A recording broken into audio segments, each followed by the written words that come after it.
I would say that these people want to really want to play the victims and really want to play the victims in front of everybody. And when they see one parent beginning to, they all break down.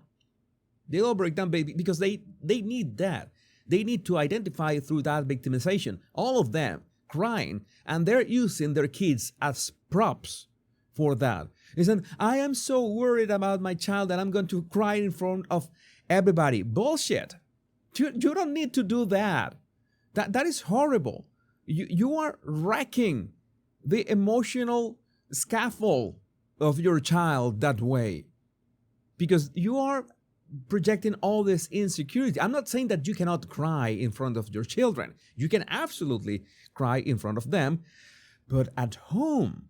Not like, oh, I need all the neighborhood to see me. I need the friends of my kid to look at me, especially the parents of the friends of my kid. All of us cry, so, oh, we are so devastated. You are pathetic. I mean, you could be as brainwashed as you, I could blame the brainwashing in one way, but you are a parent. You're a guardian of a child. You're in charge of that child's upbringing. You're in charge of that child's emotional stability. Literally, you are the parent. And you're going to cry in front of people because someone won an election, someone that you did not like won an election? I mean, what kind of... That is zero resilience. You're being pathetic. And you're teaching your son or daughter the best example to be pathetic, and especially pathetic in front of people. And that is sick. That is sick. And parents crossing the street and walking their kids all the way up to the gate and stuff, and nervously all of us kind of looking at each other. And we're all thinking the same thing. And we're all just scared parents. You're just a pussy, man. That's what you are. You're just a pussy. That's it. Yeah, that's what we are all thinking. Scared. Scared. That's what I tell you. Brainwashing through fear. Fear is the strongest of all emotions. If you want to brainwash people, you use fear. That's how you instill fear. I cannot even begin to tell you how weird that experience just was. Because normally I drive up, I walk my son to the gate. You know, I'm one of the few. It's usually me and some other guy in a sweatshirt all the time. Not today. Not today. It was packed. Notice that. Notice what he said. It's usually you don't see all the parents. Today was different. All those performative victims, narcissists, pathetic pussies were there, out there with the children, crying, bawling their eyes, and you know, because they wanted to belong, they wanted to be seen crying. I mean, can you understand the amount of mental illness? I told you, regardless of who was going to win the elections, regardless who was going to be the president of the United States, the mental illness, not only in the United States, in the world, is something that is off the charts. And this is to blame the people who have been pushing the woke mind virus and the mainstream media. And that has to be destroyed, excised from the world. The woke mind virus and all this. We need to get along better. We need to, this is sick. As you were saying, so many of you in the comments are saying this is sick. And every parent was walking their child all the way to the gate. Yeah, because they wanted to be seen crying with their child in front of everybody. And there was tears and crying and hugging and holding.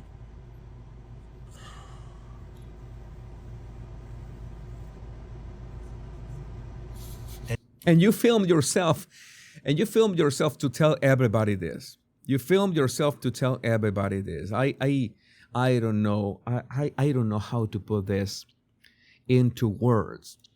A couple of things that I want to talk about here. You know that I mentioned that I wanted to cover other topics, and when it comes to the woke mind virus, which is a topic that infects not only politics and culture, but especially culture, because through culture is how you infect people. We got this, that Gina Carano, a big fan of Gina Carano, this Joe Laron, let's see what Joe Laron tweeted. Joe Laron tweeted, well, there was this tweet first. Trump, I have a piece of glass here, but all we have really over here is the fake news. And to get me, somebody would have to shoot through the fake news, and I don't mind that so much. I don't mind that. Okay, he said that. And this guy, Joe Laron, F this disgusting scrotum skin sack and all who support him. And who is Joe Laron, you might ask? Who is this guy? Well, this guy is director of cinematography, lighting, and effects, Star Wars at Lucasfilm. He has a quite big job, and Gina Carano called him out because, you know, these cowards cannot even stand by what they say. They delete the tweets, they lock their accounts, but the internet is forever. And she just made sure to put that out there.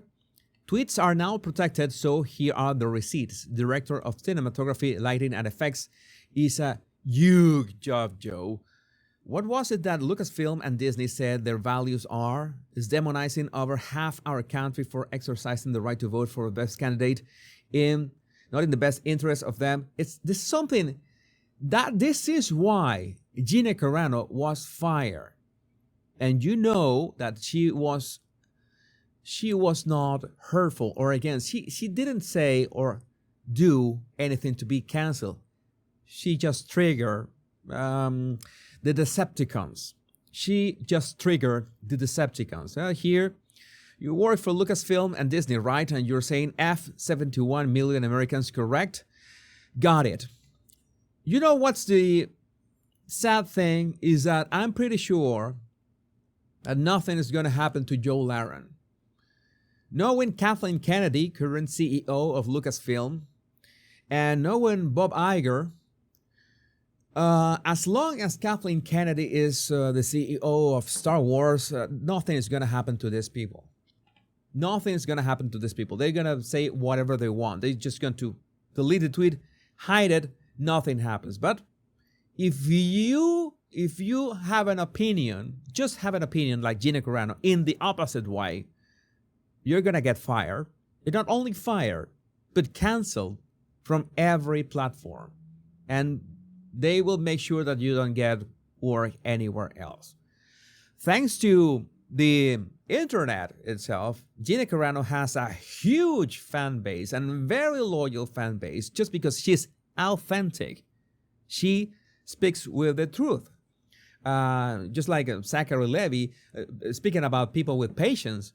I don't know if you follow Zachary Levi on X, but that guy, you know, he plays Shazam and he openly supported President Trump, and he got all this backlash, and he got all the worst comments that you can imagine, and he answers them with empathy and compassion. He has the patience to do it.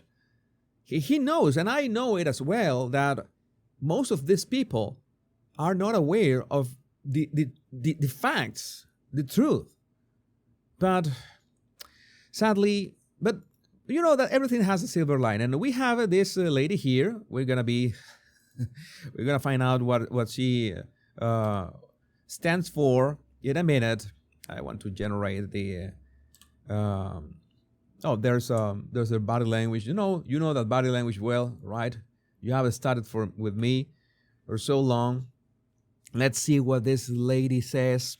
which is going to be interesting for our purposes now that we're talking about pop culture and DEI and identity politics and all that. New York Times columnist, you already know where we are going. After Trump's win, Democrats need to double down on identity politics if they want a shot at winning next time. Democrats need to double down on identity politics if they want a shot at winning next time. And I had to say it. I agree. Doubling down on identity politics will absolutely turn the tables and give them the edge they lost in these elections. Solid strategy. They must push it as much as they can. So I'm sure that is gonna work very well. You wrote a piece in the Times just today. To make sure that I don't get a call out for copyrighting this one. And you said, it is time for us to accept that American politics is identity politics. I agree. Democrats should double down on that. Double down more and more identity politics. Go ahead. Tell us what you meant by that. I meant that we have spent a lot of time, and by we, again, I mean myself, people in the media, I think academics. Academics, the same academics that supported Kamala Harris, the same academics like that. This lady that had two Harvard degrees, and she said that, and I quote her I'm gonna quote her directly, that trans women are women. Two Harvard degrees, the PhD in her bio and all. You know that those people that put their PhD, if you have an authentic PhD, I'm not saying that they have a fake PhD, but I mean it. If you are not this crazy thing, maybe you should not have that PhD, because that is usually a red flag. That is a signal that you are a moron on X. Just saying. Maybe in LinkedIn it's gonna work nicely, but in X, you already know that if they are on X and they have a PhD, they are morons. It's pretty much that simple. It's not 100% of the time, but it's an heuristic that hasn't failed me in a while. Researchers, yeah. Yeah, COVID, remember? Politicians certainly have spent a lot of time saying that identity politics is dangerous, or at least it's murky, right? This is why we said Occupy was a distraction for the Democrats. Black Lives Matter was a distraction for the Democrats, right? The feminist movement is a distraction for the Democrats. No, I would say that those are not distractions. Those are weapons of the Democrats. They weaponize those terms and they brainwash people with them. Because they won't focus on real issues that matter to real Americans, right? And what are the real issues, if I might ask?